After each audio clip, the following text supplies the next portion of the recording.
aqui, vamos ver as diferentes formas de inconstitucionalidade, além da tradicional inconstitucionalidade por ação e por omissão. Muito bem. A primeira, defendida por alguns outros autores ainda não se filiaram a esta corrente, é um dos maiores defensores, é o nosso amigo, o professor Pedro Lenza, amigo pessoal nosso aí, se estiver assistindo, um abraço.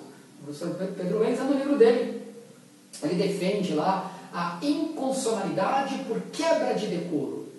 O que seria, né, essa inconstitucionalidade por quebra de decoro? O exemplo clássico para entender essa inconstitucionalidade por quebra de decoro é o mensalão. Estamos diante na fase final do julgamento do Supremo Tribunal Federal, da ação penal que envolve o mensalão. Digamos, após o trânsito julgado, condenação, terminou, o Supremo formalmente admite. Houve mensalão.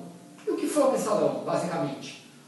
Compra de parlamentares, né, recebendo mesadas alguns parlamentares, né, compra para votar com o governo determinados projetos, determinadas propostas naquele lapso temporal.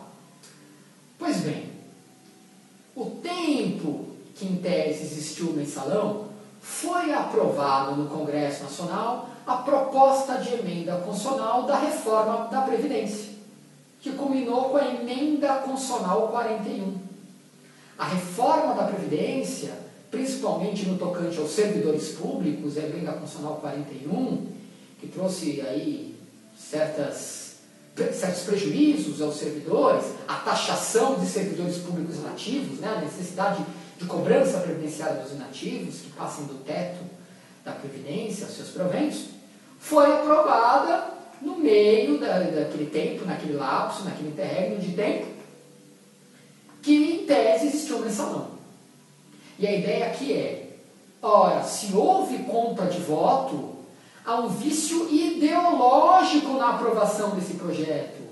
Faltou probidade, moralidade, o parlamentar não votou em sua consciência plena e limpa.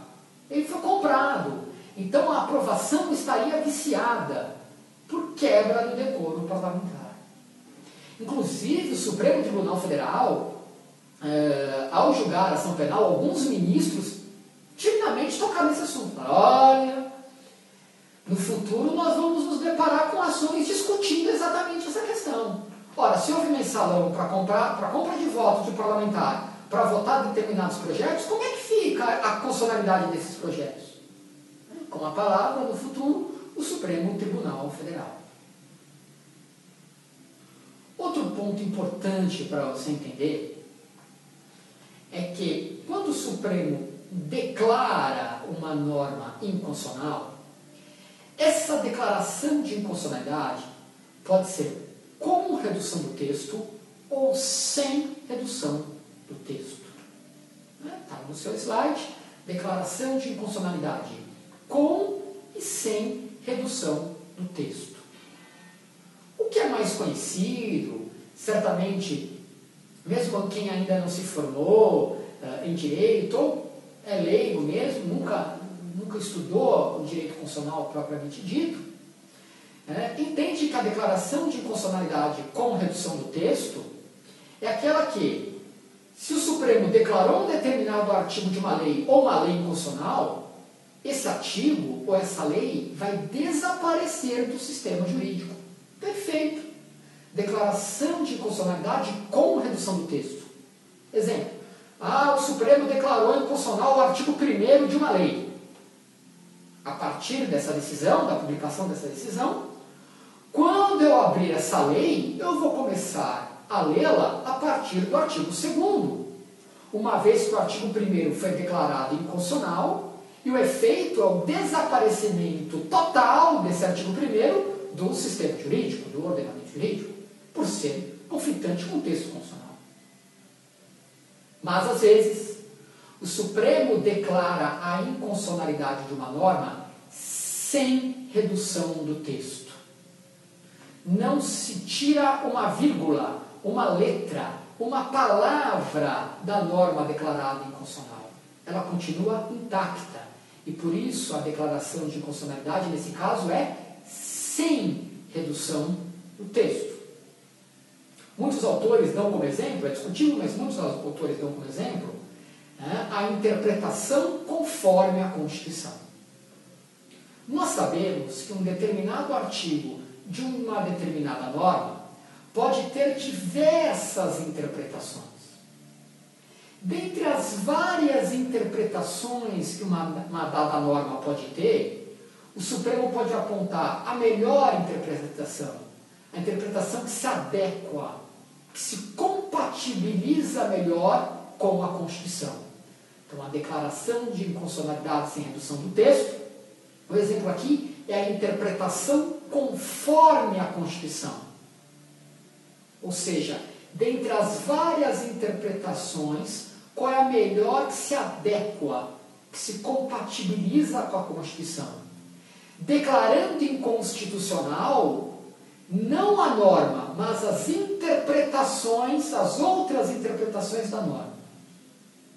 Para facilitar isso aqui, vamos tentar entender. Aborto no Brasil é crime? Sim, aborto no Brasil é crime doloso contra a vida. Vai para o tribunal do júri. Salvo duas excludentes do Código Penal. A gravidez resultante de estupro e o risco de vida à gestante. Agora, tirando a gravidez resultante de um estupro e um risco de vida à gestante, se a gestante decide abortar, ela pratica um crime doloso contra a vida. E aí surgiu a questão do feto anencefálico, da anencefalia, objeto da DPF, da Arguição de Descumprimento de Preceito Fundamental 54. Veja, a gestante fez seus exames e viu que seu filho vai nascer sem cérebro ou com deformidade cerebral. A gravidez dela é resultante de um estupro? Não. Há risco de vida à gestante? Não. Olhando friamente o Código Penal, se essa gestante abortar, ela pratica crime doloso contra a vida. E aí o professor Luiz Roberto Barroso, que hoje é ministro do Supremo Tribunal Federal, o professor Luiz Roberto Barroso propôs uma arguição de descumprimento de preceito fundamental e ele deixou muito claro na DPF 54. Pelo amor de Deus, ninguém quer a declaração de inconstitucionalidade com redução do texto do tipo penal de aborto. Não. Ninguém está defendendo que o aborto é inconstitucional. Não. O que ele está dizendo aqui? Pelo contrário, ele diz na peça dele, que o aborto é constitucional e protege o direito à vida. Mas dentre as várias interpretações que se dá à norma criminal, qual é a melhor que se compatibiliza com a Constituição? Será que interpretar o texto constitucional no tocante à dignidade da pessoa humana, o direito à família e da gestante, proibir, tipificar a conduta dessa gestante de interrupção da gravidez como aborto, não viola o preceito fundamental? Então o que ele queria nesse caso? Eu não quero a declaração de inconstitucionalidade com redução do texto. Dentre as várias interpretações do tipo penal de aborto, qual a melhor que se compatibiliza com a Constituição? Autorizando essa interrupção, desde que tenha ordem judicial e tenha uma ordem médica para tanto. Ok? Mais uma aqui. A norma ainda constitucional ou em trânsito para a inconstitucionalidade. Então, o Supremo pode declarar uma norma ainda constitucional ou em trânsito para a constitucionalidade. Eu gosto de usar como analogia um navio pirata. Um sujeito foi capturado pelos piratas e os piratas decidem matá-lo. Se você assistir um filme de pirata, a morte do camarada, como é que é? O pirata vai com a espada espetando as costas do sujeito naquela prancha do navio até ele cair em alto mar.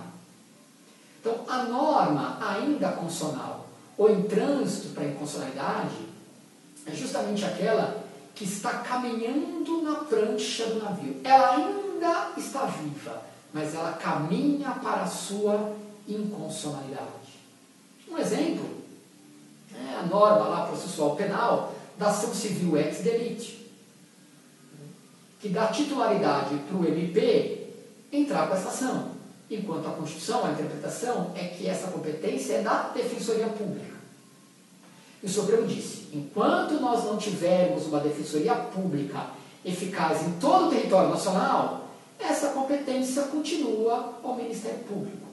Mas no dia que nós tivermos a Defensoria Pública plena, eficaz, aplicável no Brasil todo, essa norma que dá a titularidade do MP será declarada inconstitucional. Quer dizer, a norma ainda é constitucional, mas ela está caminhando em trânsito para a sua inconstitucionalidade.